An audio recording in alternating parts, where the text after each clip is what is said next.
શ્રી ભાવનગર જિલ્લા પટેલ એજ્યુકેશન અને medical trust દ્વારા 14 નવેમ્બરના રોજ સુરતમાં પ્રજાવાત્સલ્ય પ્રતિનિધિ અભિવાદન કાર્યક્રમ યોજાશે. શ્રી સરદાર પટેલ ગૌરવ સમિતિ દ્વારા આ કાર્યક્રમ યોજવામાં આવ્યો. કાર્યક્રમની અધ્યક્ષતા કેન્દ્રીય જળશક્તિ મંત્રી સી.આર. પાટીલ કરશે. ગુજરાત રાજ્યના નવનિયુક્ત નાયબ મુખ્યમંત્રી હર્ષ સંઘવીનું પાટીદાર સમાજ વતી સન્માન કરવામાં આવશે. સાથે જ નવનિયુક્ત આરોગ્ય મંત્રી પ્રફુલ પાનશેરિયાનું પણ આ પ્રસંગે અભિવાદન કરાશે.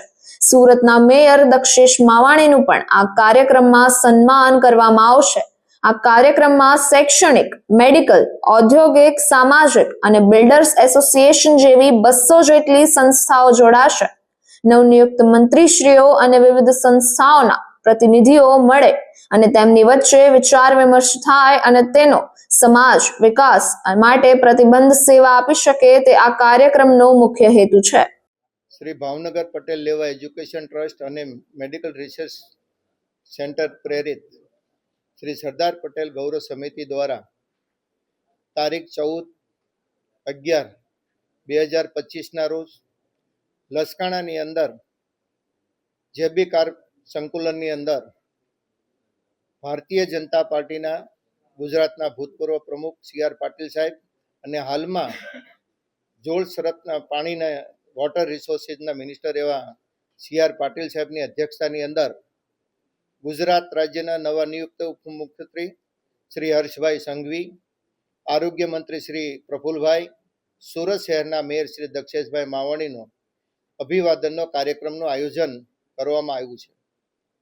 આ કાર્યક્રમના માધ્યમથી સામાજિક જીવન સાથે જોડાયેલા લોકોને એમની કામગીરીની પ્રેરણા મળી રહે, એમની કામગીરીની નોંધ લેવાય અને આવતા દિવસોની અંદર પ્રજાના વધારે સારી રીતે કામ કરે એની માટે આ કાર્યક્રમનું આયોજન કરવામાં આવ્યું હતું.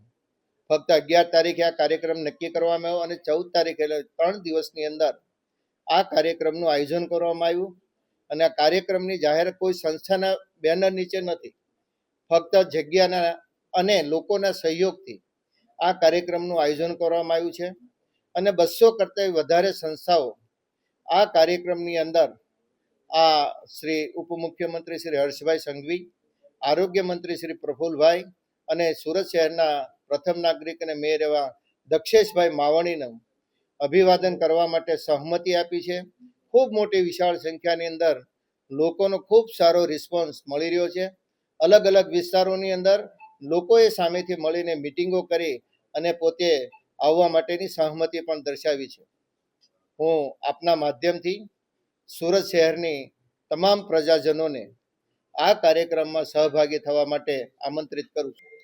આ સારા કાર્યનું અભિવાદન હર હંમેશા જે તે સમયે સંસ્થાઓના વિસ્તારોની અંદર ઔદ્યોગિક સંસ્થાઓના મારફતે અમે કરતા જોઈએ છીએ, પરંતુ આ નવી જવાબદારી સાથે જ્યારે લોકો આવ્યા છે અને એક નવા જોમ સાથે સરકારે એમને જવાબદારી સોંપી છે, તો એક પ્રજાજન તરીકે અમને લાગ્યું કે જો આપણે એમને પ્રોત્સાહિત કરીએ અને જે સારા કામો પ્રજા માટે કર્યા હતા એ વધુ સારી રીતે કરે એ ઈચ્છા વ્યક્ત કરવા માટે આ કાર્યક્રમનું આયોજન કર્યું છે.